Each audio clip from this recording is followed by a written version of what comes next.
कहानी एक छोटे से गांव मधुपुर से शुरू होती है जो हिमाचल की हरी भरी वादियों में बसा हुआ था।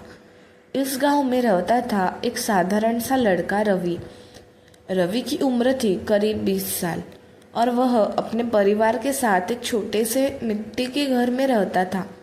उसके पिता एक किसान थे और माँ घर का काम संभालती थी।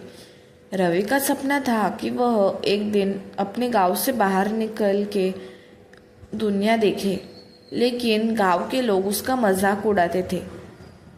कहाँ जाएगा तू रवि? यहाँ से बाहर की दुनिया में क्या रखा है?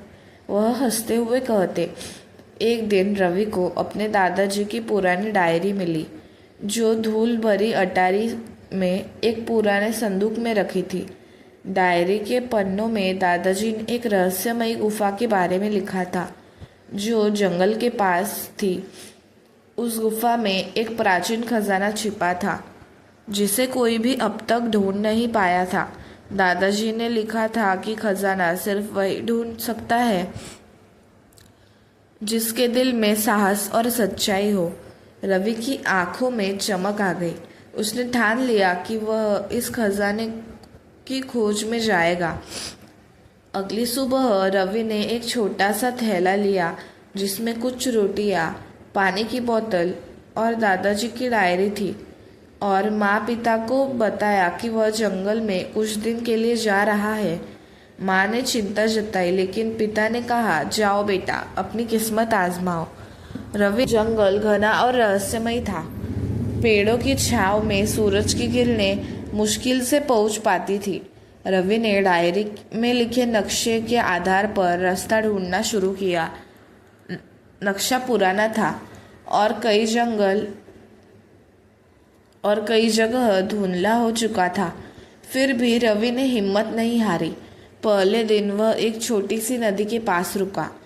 वहाँ उसकी मुलाकात एक बूढ़े साधु से हुई जो नदी किनारे ध्यानमग्न बैठे थे।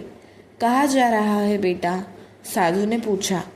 मैं उस गुफा की तलाश में हूँ जिसके बारे में मेरे दादाजी ने लिखा था, रवि ने उत्साह से कहा। साधु मुस्कुराए। वह गुफा कोई साधारण जगह नहीं है। वहां पहुंचने के लिए 3 कसौटियां पार करनी पड़ती है, साहस, बुद्धि और विश्वास। रवि ने साधु की बात ध्यान से सुनी और आगे बढ़ गया। दूसरे दिन रवि ने एक गहरी खाई के पास पहुंचा। खाई के पास एक पुराना लकड़ी का पुल था जो जर्जर हालत में था। पुल के नीचे एक गहरी खाई थी जिसमें तेजी से पानी बह रहा था। रवि का दिल डर से कांप रहा था, लेकिन उसने दादाजी की बात याद की। साहस वह नहीं जो डर की अनुपस्थिति हो, बल्कि डर के बावजूद आगे बढ़ना है। रवि ने गहरी सांस ली और कदम बढ़ा दिए।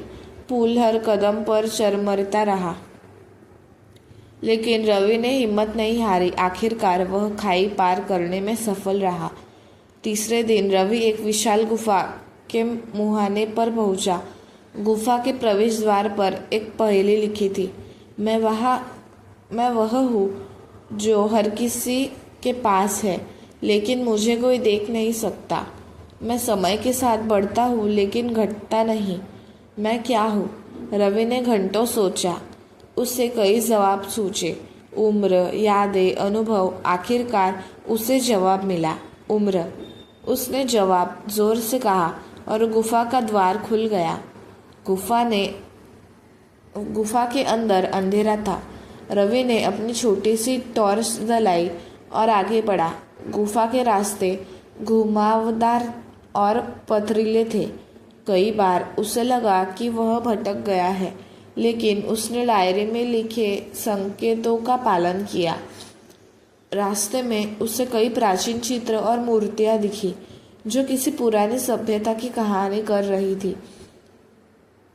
चौथे दिन रवि एक विशाल कक्ष में पहुंचा जहां बीच में एक चमकता हुआ पत्थर रखा था। पत्थर के पास एक शिलालेख था, खजाना तुम्हारे सामने है, लेकिन इसे लेने के लिए तुम्हें अपने सबसे कीमती चीज़ का त्याग करना होगा। रवि सोच में पड़ गया। उसके पास तो कुछ खास था ही नहीं, न धन, न गहने और उसे एहसास हुआ कि उसकी सबसे कीमती चीज़ उसका सपना था जिसके लिए वह यहाँ तक आया था।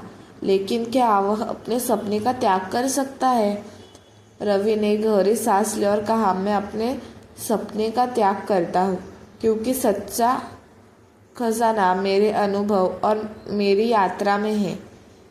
जैसे ही उसने यह कहा, पत्थर चमकने लगा और एक सुनहरा प्रकाश पूरे कक्ष में फैल गया। जब प्रकाश कम हुआ तो रवि ने देखा कि वह अब गुफा में नहीं बल्कि अपने गांव के बाहर खड़ा था।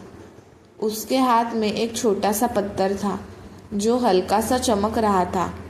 गांव वापस लौटने पर रवि ने वह पत्थर गांव के मंदिर में रख दिया। उसने गांव वालों को अपनी कहानी सुनाई। सभी हैरान थे। कुछ ने उसका मजाक उड़ाया लेकिन कुछ ने उसकी हिम्मत की तारीफ की।